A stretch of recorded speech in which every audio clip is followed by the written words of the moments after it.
യോഗത്തിന്റെ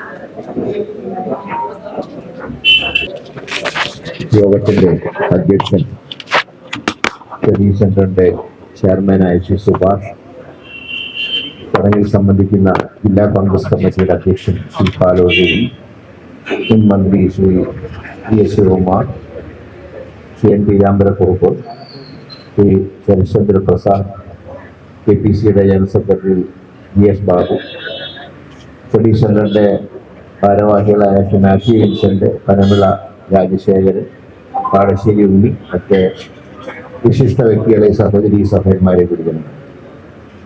leader Shri K കരുണാകരന്റെ 107ാം ജന്മദിനത്തിനോടനുബന്ധിച്ചാണ് ഇവിടെ ഈ അനുസ്മരണ യോഗം എല്ലാ വർഷവും നമ്മൾ ചേരുന്നത് പോലെ ഈ വർഷവും ചേർന്നു.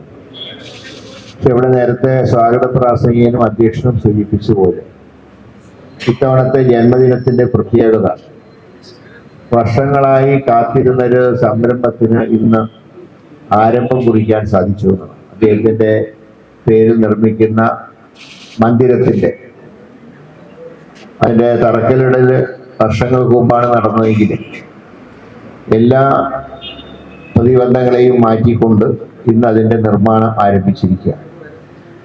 പ്രതിപക്ഷ നേതാവ് ശ്രീ VD സതീശൻ ചെയർമാനായ പുതിയ കമ്മിറ്റി ഇതിന്റെ പൂർണ്ണമായിട്ട് ഇതിന്റെ വർക്ക് ഏറ്റെടുത്തിരിക്കുക.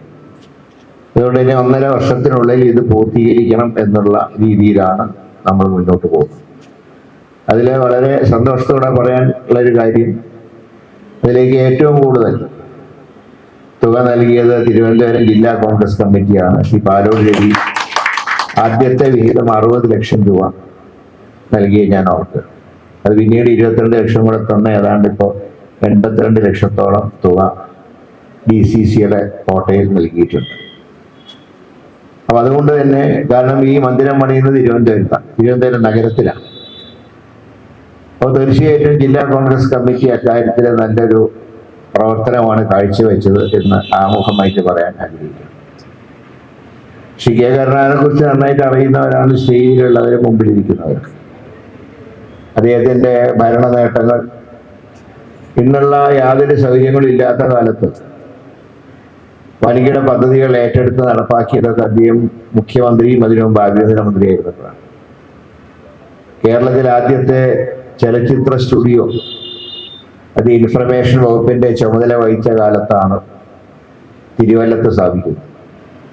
ഇപ്പോഴത്തെ അദ്ദേഹത്തിന്റെ പിന്നീടുള്ള ഭരണപരിഷ്കാരങ്ങളൊക്കെ എല്ലാവർക്കും അറിയാം. നെടുമ്പാശ്ശേരി വിമാനത്താവളം, കൊച്ചിയിലെ അന്താരാഷ്ട്ര stadium, Rajiv Gandhi mini stadium, അങ്ങനെ ഒരുപാട് അദ്ദേഹത്തിന്റെ സംഭാവനകൾ. വിഴിഞ്ഞം തുറമുഖത്തിന്റെ ആരംഭം കുറിച്ച് അദ്ദേഹത്തിന്റെ കാലഘട്ടത്തിൽ, പിന്നീടാണ് ഉമ്മൻചാണ്ടി അദ്ദേഹത്തിന്റെ സ്വപ്നം പൂർത്തീകരിച്ചത്. അപ്പൊ അതൊക്കെ ഇന്നത്തെ തലമുറയിൽ പലർക്ക് അറിയാവുന്ന കാര്യമാണ്. പക്ഷേ അതിനു മുമ്പുള്ള ഒരു കാലഘട്ടം മലയാള സിനിമയെ കേരളത്തിലേക്ക് പറിച്ചു നട്ടത് ശ്രീ K കരുണാകരൻ ഇൻഫർമേഷൻ മന്ത്രി ചെയ്തപ്പോഴാണ്. അന്ന് ഈ സാംസ്കാരിക വകുപ്പില്ല, അന്ന് ഇൻഫർമേഷൻ എന്ന് പറഞ്ഞാൽ പത്രവും സിനിമയാണ് അന്നത്തെ ഇൻഫർമേഷൻ വകുപ്പ്. അത് ആഭ്യന്തര വകുപ്പിനോടൊപ്പം ശ്രീ K കരുണാകരനാണ് കൈകാര്യം ചെയ്തത്. അങ്ങനെയാണ് ആദ്യമായി മലയാളത്തിൽ പൂർണ്ണമായിട്ടും കേരളത്തിൽ ഷൂട്ട് ചെയ്യുന്നൊരു മലയാള ചിത്രത്തിന് 50,000 രൂപ സബ്സിഡി പ്രഖ്യാപിച്ചത് ശ്രീ K കരുണാകരനാണ്. 50,000 ഇന്നത്തെ തലമുറയ്ക്ക് നിസ്സാര സംഖ്യ തോന്നുന്നു. പക്ഷേ MLAക്ക് 450 രൂപയും MP-ക്ക് 500 രൂപയും ശമ്പളം ഉണ്ടായിരുന്ന കാലത്താണ് 50,000 രൂപ സബ്സിഡിയായി സിനിമയ്ക്ക് അന്ന് നൽകി.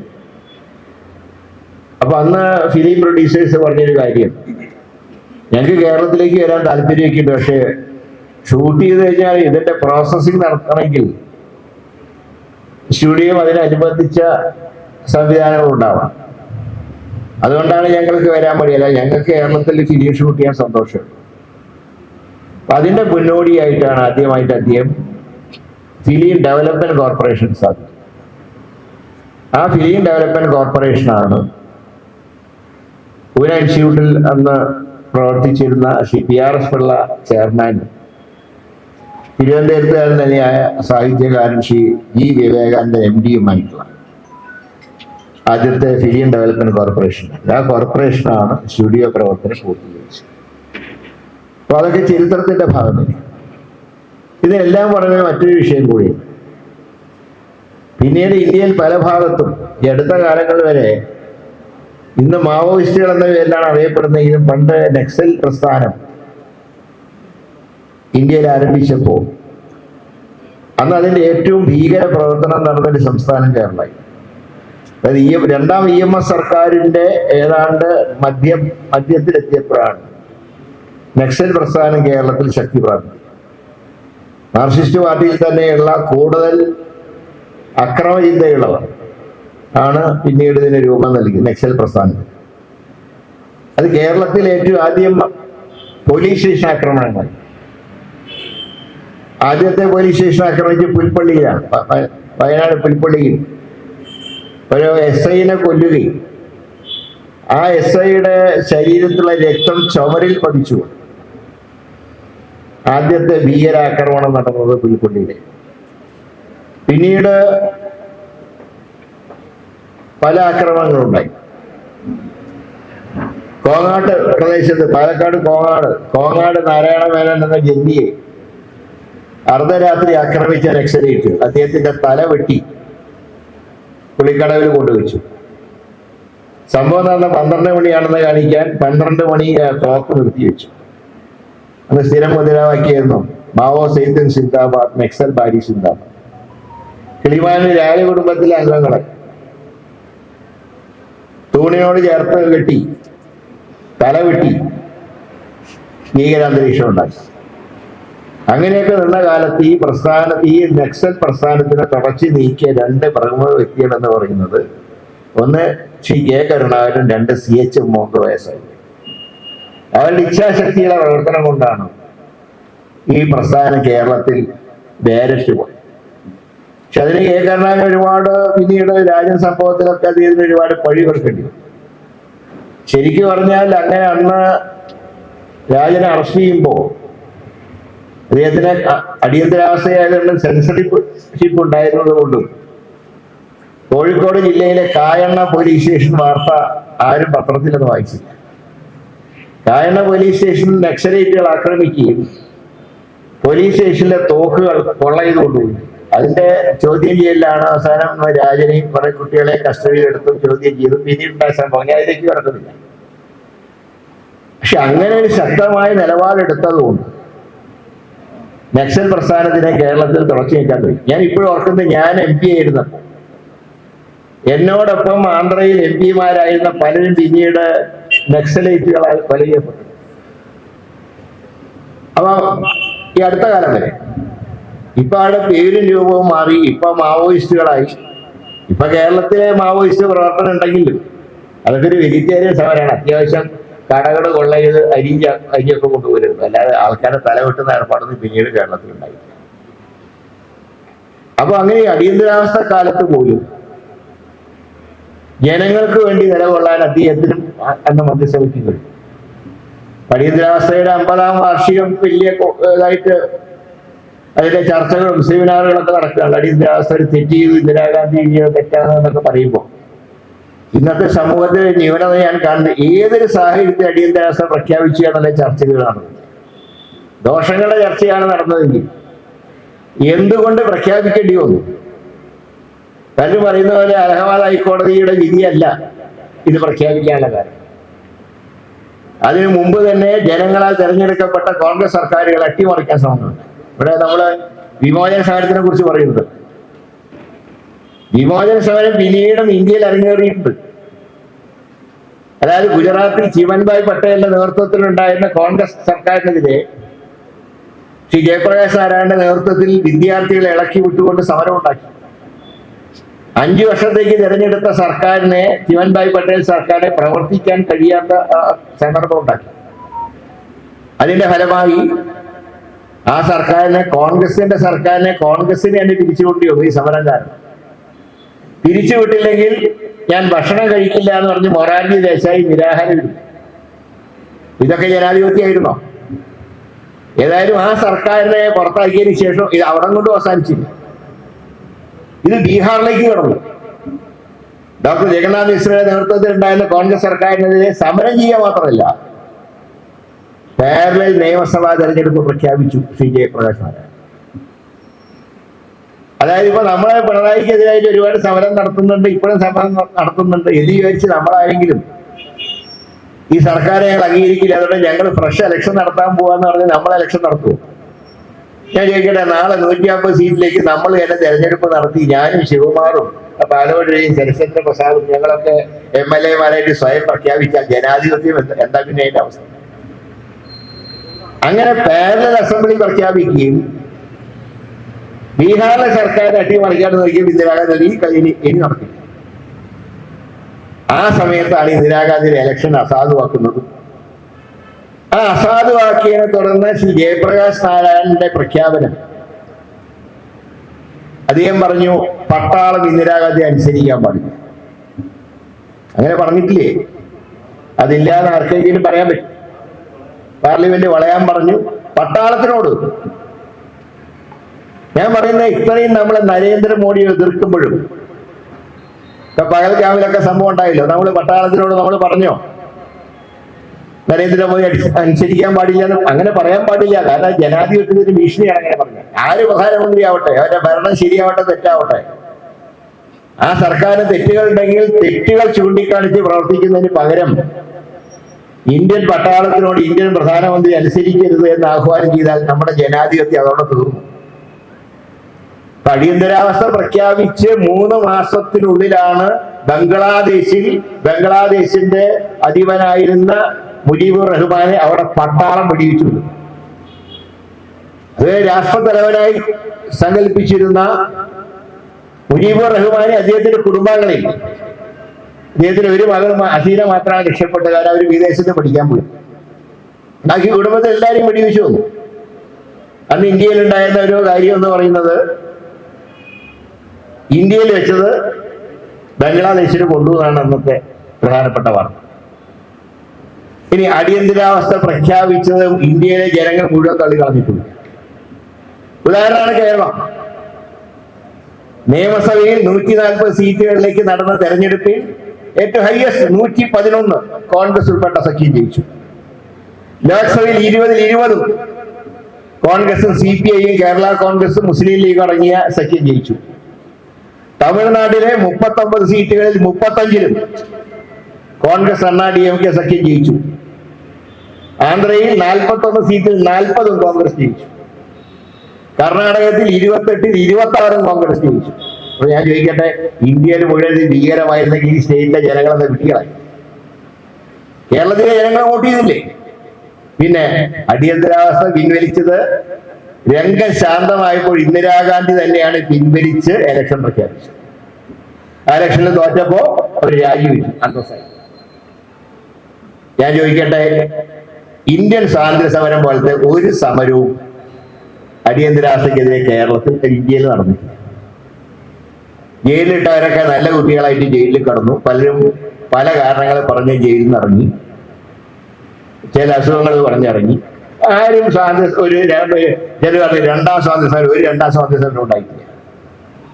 അതിനൊക്കെ എല്ലാവരും അനുസരിച്ച് തന്നെ മുന്നോട്ട് നീങ്ങി. ഇന്ദിരാഗാന്ധി അന്ന് പിൻവലിച്ച് ഇലക്ഷൻ നടത്തിയില്ലായിരുന്നെങ്കിൽ ഇവിടെ പിന്നെ ഒന്നും സംഭവിക്കുമായിരുന്നില്ല. പക്ഷെ ഇന്ദിരാഗാന്ധി അത് ഇഷ്ടപ്പെട്ടില്ല.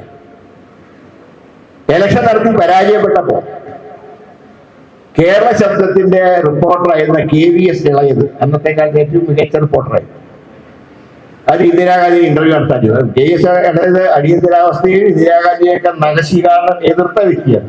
ഒരു ഇടതുപക്ഷമല്ല, CPM ലൈനായി. ഇടതുപക്ഷം വെച്ചാൽ അത് CPI കൂടെ നമ്മുടെ കൂടെ. പക്ഷെ ഇളയത് അധികാരമില്ലാത്ത ഇന്ദിരാഗാന്ധിയെ കാണാൻ പോയി. ഇന്ദിരാഗാന്ധിയോട് ചോദിച്ചു, നിങ്ങൾ വീണ്ടും അധികാരത്തിൽ വന്നാൽ അടിയന്തരാവസ്ഥ വീണ്ടും പ്രഖ്യാപിക്കും. ഇന്ദിരാഗാന്ധി പറഞ്ഞു, ഒരു രോഗമുണ്ടായാൽ രോഗത്തിന്റെ വ്യാപ്തി അനുസരിച്ചാണ് ചികിത്സ. അടിയന്തരാവസ്ഥ പ്രഖ്യാപിക്കാൻ ഇടയായ സാഹചര്യം എന്ന് പറഞ്ഞാൽ ഒരു മാരക രോഗമായി. അതിനെ ഒരു സർജറി നടത്തി പരിഹരിക്കേണ്ടി വന്നു. ഇനി ഞാൻ വീണ്ടും അധികാരത്തിൽ വന്നാൽ ആ രോഗം ഉണ്ടാവണമെന്നില്ല, ഈ ചികിത്സ നൽകണമെന്നില്ല. വളരെ കൃത്യമായി ഒറ്റ സെക്കൻഡ് വരെ ആലോചിക്കാനാണ് ഇന്ദിരാഗാന്ധി മറുപടി പറഞ്ഞത്. അപ്പൊ ഞാൻ പറഞ്ഞത്, അതുപോലെ ശ്രീമാൻ എ കെ ആന്റണി അദ്ദേഹമാണ് ആസാമിലെ AICC സമയത്ത് പറഞ്ഞ് ഒക്കെ രംഗം ശാന്തമായി കഴിഞ്ഞു, ഇനി ഇലക്ഷൻ നടത്തും. കാരണം ഇനി മുന്നോട്ട് പോയാൽ ചില സ്റ്റേറ്റുകളിൽ ഇത് കൈകാര്യം ചെയ്ത് പറ്റിയ പാളിച്ചയാണ് കോൺഗ്രസ് കൊടുക്കാൻ കാരണം, UP ഉൾപ്പെടെ.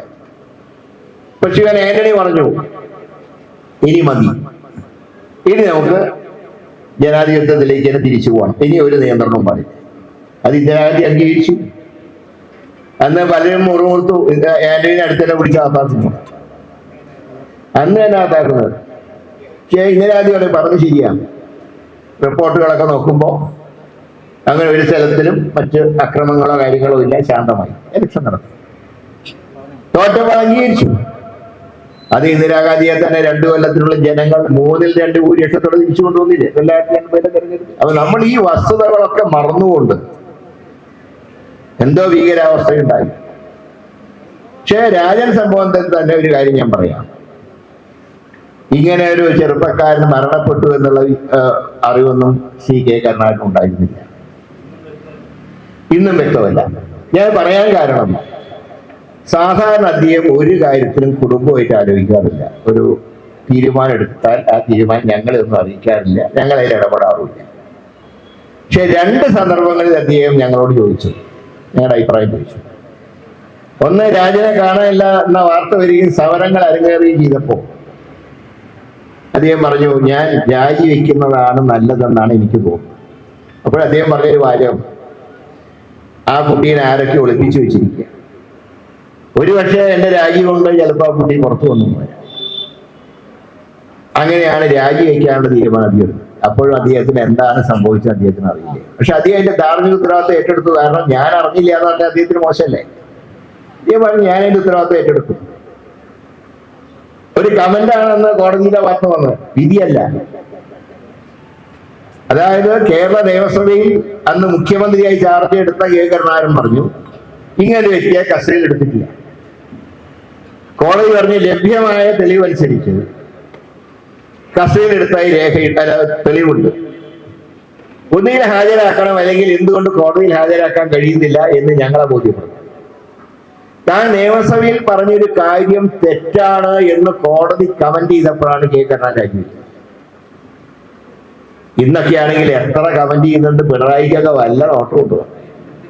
കോടതി അതിന്റെ വഴിക്ക് പറയട്ടെ, ഞാൻ എൻ്റെ വഴിക്ക് പോകും. അതാണ് പിണറായി ശൈലിയെങ്കിൽ കോടതിയോട് ബഹുമാനമായി സ്വന്തം സ്ഥാനം രാജിവെച്ച ആളായിരുന്നു K കരുണാകരൻ. അതിനത് ഒരു നിമിഷം പോലും ആലോചിച്ചിട്ടുണ്ട്. അതുകൊണ്ടാണ് പിന്നീട് K കരുണാകരൻ പ്രഗത്ഭനായിട്ടുള്ള മുഖ്യമന്ത്രിയാവാൻ കാരണം ആ രാജിയ. കാരണം പല കോൺഗ്രസ് നേതാക്കളും അദ്ദേഹത്തിന്റെ ചെവിയിൽ വന്ന് പറഞ്ഞു, സാറ് എങ്ങനെയൊരു ഉത്തരവാദിയാവുക, ഇത് പോലീസ് റിപ്പോർട്ടല്ല, പോലീസ് റിപ്പോർട്ട് അനുസരിച്ചാണ് ഞാൻ പറഞ്ഞത് എന്ന് പറഞ്ഞാൽ ആർക്ക് എന്ത് പറയാൻ പറ്റും അന്ന്. പക്ഷേ ശ്രീ കരുണാകരൻ പറഞ്ഞ മറുപടി എന്താ അറിയും, അങ്ങനെ പറഞ്ഞാൽ ഞാൻ ഇനി നാളെ എന്ത് പറഞ്ഞാലും ആരും അനുസരിക്കില്ല. കാരണം അവർക്ക് തെറ്റ് പറ്റിയെങ്കിൽ ആ തെറ്റ് ഞാൻ അവരുടെ തലയിൽ കിട്ടിവെച്ചാൽ ഭാവിയിൽ അവരെന്നെ അനുസരിക്കില്ല. അതുകൊണ്ട് അവർക്ക് വേണ്ടി ഞാൻ ഒഴിയാണ്. സത്യത്തിൽ പിന്നീട് അദ്ദേഹം തിരിച്ചു വന്നപ്പോ അത് എന്ത് ഉത്തരവിട്ടാലും ഉദ്യോഗസ്ഥന്മാർ ചെയ്തതിന്റെ അനുസരിച്ചതിന്റെ കാരണം എന്താ അറിയോ, ഞങ്ങൾക്ക് തെറ്റുപറ്റിയ അദ്ദേഹം ഞങ്ങളെ പ്രൊട്ടക്ട് ചെയ്യും. അതാണ് ഒരു ഓർഡർ കൊടുത്തത്. ഗോ ഹെഡ് എന്നൊരു വാക്ക് K കരുണാകരന്റെ വായെന്ന് വന്നാൽ അത് നടന്നിരിക്കും. അങ്ങനെയാണ് നെടുമ്പാശ്ശേരിയുടെ തുടക്കം. കുര്യനോട് പറഞ്ഞു, ഗോ ഹെഡ് എന്നുള്ള ഒറ്റ വാക്കാണ് ഒരു അന്താരാഷ്ട്ര വിമാനത്താവളം ഈ സംസ്ഥാനത്തുണ്ടാവാൻ. ഇതൊക്കെ ചരിത്രത്തിന്റെ ഭാഗമാണ്. അപ്പൊ ഞാൻ പറഞ്ഞത്, നമ്മളിങ്ങനെ ഒരു യോഗം കൂടുമ്പോ ഈ വിഷയങ്ങളും ചർച്ച ചെയ്യേണ്ട സന്ദർഭം കൂടിയാണ്. അല്ലാതെ അടിയന്തരാവസ്ഥയുടെ നേട്ടങ്ങൾ എന്ന് പറഞ്ഞ ആ ഒരു സെമിനാർ സിമ്പോസിയം വെക്കില്ല. അതിനുള്ള ധൈര്യം പോലും നമ്മുടെ ആൾക്കാർക്ക് പോലുമില്ല. എന്നാൽ എന്താ സംഭവിച്ചത് യങ് ജനറേഷൻ അറിയണം. പുതിയ തലമുറയ്ക്ക് ഇതൊന്നും അറിയില്ല. ഇതൊക്കെ പത്രം വായിച്ചും ഒക്കെയാണ് അറിയുക. അതാണ് ഞാൻ ആ വിഷയം കൂടെ ഇവിടെ പരാമർശിക്കാൻ ഇടയായത്. ഏതായാലും എന്തുകൊണ്ടും കേരളത്തിനെ സമ്പന്നമാക്കാൻ നേതൃത്വം നൽകിയ ഒരു ഭരണകർത്താവായിരുന്നു ശ്രീ കെ കരുണാകരൻ. ഉദ്യോഗസ്ഥന്മാരും ജനങ്ങളും ഒരുപോലെ ഇഷ്ടപ്പെട്ട ഭരണകർത്താവായിരുന്നു. എന്ന് നിയമത്തിനെ ബഹുമാനിച്ചിരുന്ന ആളായിരുന്നു. ഒരിക്കൽ ഉദ്യോഗസ്ഥന്മാരെ കൊലയ്ക്ക് കൊടുക്കാത്ത ആളായിരുന്നു. അതിന്റെ അവസാനത്തെ ഉദാഹരണമാണ് ചാരക്കേസ്. ചാരക്കേസിൽ അന്ന് എല്ലായിടത്തും പറഞ്ഞില്ല ശ്രീവാസ്തവനെ സസ്പെൻഡ് ചെയ്യാം. അദ്ദേഹം പറഞ്ഞു എന്തിനാ സസ്പെൻഡ് ചെയ്യേണ്ടത്, കോടതി പറഞ്ഞാൽ ഞാൻ ചെയ്യാം. ഒരിക്കൽ കോടതിയുടെ കമന്റ് വന്നപ്പോഴാണ് അദ്ദേഹത്തിനെ സസ്പെൻഡ് ചെയ്യുന്നത്. എന്റെ സ്ഥാനം നിലനിർത്താൻ വേണ്ടി ഞാൻ ഒരു ഉദ്യോഗസ്ഥനെയും ദ്രോഹിക്കില്ല എന്നുള്ള സമീപനമാണ്. അതാണ് ഒരു ഭരണകർത്താവിന് വേണ്ട ഏറ്റവും വലിയ മെച്ചം എന്ന് പറയുന്നത്. അതിലുള്ള വ്യക്തിയായിരുന്നു ശ്രീ കെ കരുണാകരൻ. ഞാൻ മറ്റു ദീർഘമായിട്ടൊന്നും പറയുന്നില്ല. ഏതായാലും അദ്ദേഹത്തിന്റെ ഒരു സ്മാരകം നമ്മുടെ തലസ്ഥാനത്ത് ഉയരുമ്പോൾ അത് എല്ലാ കോൺഗ്രസ്സുകാർക്കും അവകാശപ്പെട്ടതാണ് എന്ന് ഞാൻ അടിവരയിട്ട് പറയാം. പലപ്പോഴും ഓരോ സ്മാരകങ്ങൾ കാണുമ്പോൾ മലബാറിനെ കയറിയാൽ കേളുകാട്ടൻ സ്മാരകം, പിന്നെ EMS പഠന അക്കാദമി, ഇതൊക്കെ കാണുമ്പോൾ പലരും ചോദിക്കാറുണ്ട് കോൺഗ്രസിന്റെ ഒരു നേതാവിനൊരു ഇതുപോലെ സ്മാരകമില്ല. ആ ന്യൂനത പരിഹരിച്ചുകൊണ്ട് ഈ കെട്ടിടം ഉയരുമ്പോൾ ഞാൻ ഒരിക്കൽ കൂടെ പറയും, അത് കോൺഗ്രസ്സുകാരുടെ സ്വത്താണ്, അല്ലാതെ മറ്റാരുടെയും സ്വത്തല്ല. കോൺഗ്രസ് പ്രവർത്തകന്റെ സ്വത്താണ്, അത് നിങ്ങളുടേതാണ് എന്ന് മാത്രം സൂചിപ്പിച്ചുകൊണ്ട് ഈ അനുസ്മരണ സമ്മേളനം ഔപചാരികമായിട്ട് ഉദ്ഘാടനം ചെയ്യുന്നു. എല്ലാവർക്കും വിജയമായി നമസ്കാരം.